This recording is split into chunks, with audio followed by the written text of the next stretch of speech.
Praise the lord అండి. దేవుని దయ వల్ల మీరందరూ క్షేమంగా ఉన్నారని ఆశిస్తున్నాను. ఇప్పటి వరకు మనం మత్తయి సువార్త 23వ అధ్యాయము 1 నుండి 15వ వచనం వరకు చదువుకున్నాం కదండి. ఇవాళ మిగిలిన కొన్ని వచనాలు చదువుకునే ముందు ఒక చిన్న ప్రేయర్ చేసుకుందామండి. మహాపరిశుద్ధుడైన యేసయ్య నీకే వందనాలు తండ్రి. దేవా, నేను ఇంతవరకు మమ్మల్ని సజీవ లేఖలో పెట్టేసి నాయన నీ గురించి మాట్లాడుకునే అవకాశం ఇచ్చినందుకు నీకే వందనాలు తండ్రి. యేసయ్య ఇప్పుడు మీ గురించి మాట్లాడుకోపోతుండగా ఎక్కడ ఏ తప్పు మాట్లాడకుండా యేసు నామములో నా నోటికి మీ అగ్ని కంచె కావాలండును గాక. ఆమేన్. యేసు నామములో మా అందరికీ నీ వాక్యాన్ని అర్థం చేసుకునే కృప కలుగును గాక. ఆమేన్. యేసు నామములో అడుగుచున్నాం తండ్రి. ఆమేన్. కదండి, ఇప్పటి వరకు మనం తెలుసుకున్నాం కదండి, యేసయ్య ఏ విధంగా మనము రక్షింపబడక ముందు, రక్షింపబడిన తర్వాత అజ్ఞానంతో చేస్తున్న కొన్ని పనులని ఎంతో సహనంతో క్షమిస్తూ మనల్ని సరిచేస్తూ ఉన్నారనే సంగతిని మనలో కొంతమంది మర్చిపోయి మనం ఏం చేస్తామండి, అప్పుడప్పుడే సంఘంలో కొత్తగా చేర్చబడిన ఆత్మల పట్ల ఎంతో కఠినంగా ప్రవర్తిస్తుంటాం కదండి. వారితో ఎంతో కఠినంగా దురుసుగా మాట్లాడుతూ ఉంటాం కదండి. ఆ విధంగా ఇతరులతో దురుసుగా మాట్లాడడాన్ని బట్టి మనల్ని మనము ఒక నిష్ట కలిగిన క్రైస్తవులుగా ఫీల్ అయిపోతూ ఉంటాం కదండి. కానీ ఆ విధంగా చేయడాన్ని బట్టి ఎంతో మంది మనకు తెలియకుండానే తిరిగి లోకంలో కలిసిపోతున్నారు కదండి. ఆ విషయాన్ని మనం గమనించి యేసయ్య మనతో ఏ విధంగా సహనంతో ఉంటున్నారో మనం కూడా ఇతరులతో అదే విధంగా సహనంతో ఉండే కృప యేసు నామములో మనందరికీ కలుగును గాక. ఆమేన్. ఇంకా యేసయ్య ఏమంటున్నారో మనం చూద్దామండి. మత్తయి సువార్త 23వ అధ్యాయము 16వ వచనం నుంచి.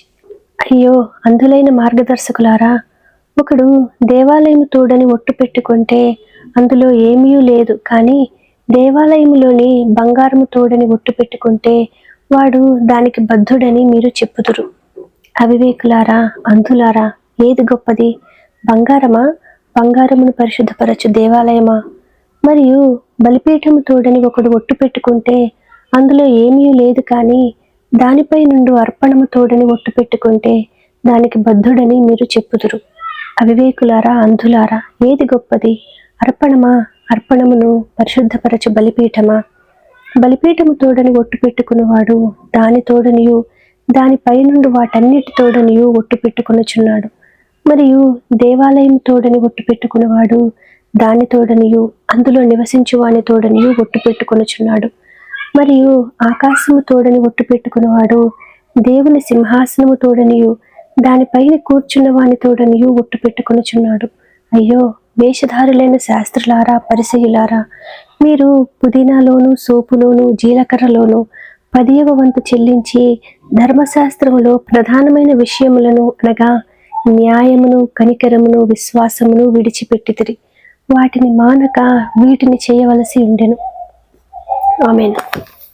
కదండి, మనలో చాలా మంది అనుకుంటాం కదండి, దేవుడు మన హృదయాన్ని చూస్తారు కాబట్టి మనం ఏ విధంగా రెడీ అయినా పర్వాలేదు, మనం ఏది తిన్నా పర్వాలేదని మనం అనుకుంటాం కదండి. కానీ యేసయ్య మనకి క్లియర్గా చెప్తున్నారు కదండి, మన శరీరము దేవుని యొక్క ఆలయం కదండి. కాబట్టి మనము ఈ ఆలయాన్ని ఎంత జాగ్రత్తగా కాపాడుకోవాల్సిన అవసరము ఉంది కదండి.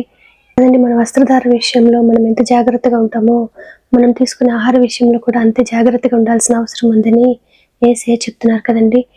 ఇంకా మనం గమనించాల్సిన విషయం ఏంటంటే, ఈ ఆలయంలోకి ఇతర దేవతలకి అర్పించిన అర్పణలని తీసుకొని రాకూడదు కదండి.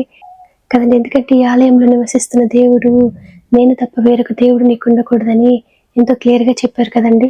కాబట్టి దీనిని గమనించి యేసయ్య మనకి ఇచ్చిన నియమాలని పాటించాల్సిన అవసరము ఉంది కదండి.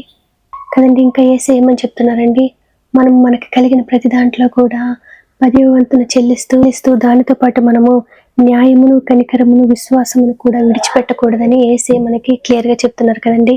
కాబట్టి యేసయ్య మనకి చెప్పిన విధంగా నడుచుకునే కృప యేసు నామములో మనందరికీ కలుగును గాక. ఆమేన్. యేసు నామములో మనందరికీ సమాధానం కలుగును గాక. ఆమేన్. ఇప్పటి వరకు మనం చదువుకున్నాము మత్తయి సువార్త 23వ అధ్యాయము 16వ వచనం నుంచి 23వ వచనం వరకు. వాక్యాన్ని అర్థం చేసుకునే కృప యేసు నామములో మనందరికీ కలుగును గాక. ఆమేన్.